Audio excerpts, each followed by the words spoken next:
सोलापूर महानगरपालिका आणि जिल्हा विधी सेवा प्राधिकरण यांच्या वतीनं 22 मार्च रोजी राष्ट्रीय लोक अदालतीचं आयोजन करण्यात आलंय। येत्या 22 मार्च रोजी राष्ट्रीय लोक अदालतीचं आयोजन करण्यात आलं आहे। या लोक अदालतीमध्ये मालमत्ता कर विभागाकडून सुमारे 24,000 आणि भूमी व मालमत्ता विभागाकडील थकबाकीदार असलेल्या मिळकतदारांची तसंच गाळेधारकांची प्रकरणं तडजोडीसाठी दाखल करण्यात आलेली आहेत। दाखल प्रकरण निहाय सचिव जिल्हा विधी सेवा प्राधिकरण सोलापूर यांच्यामार्फत संबंधित मिळकतदारांना नोटिसा बजावण्यात आल्या आहेत।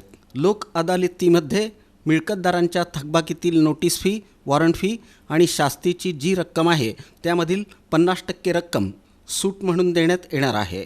या सवलतीचा लाभ लोक अदालतीच्या माध्यमातून घ्यावा असं आवाहन महापालिकेकडून करण्यात येत आहे। जे मिळकतदार थकबाकी भरणार नाहीत त्यांच्यावर न्यायालयाच्या निर्देशानुसार कारवाई सुरू होईल।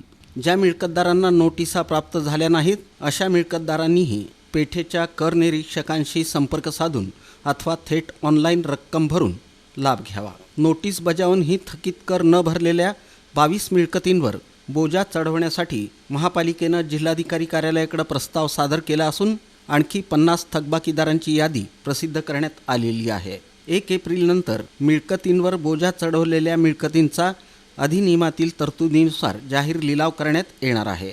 सर्व थकबाकीदार मिळकतदारांनी याची नोंद घ्यावी असं आवाहन पालिका उपायुक्त आशिष लोकरे यांनी केलं आहे।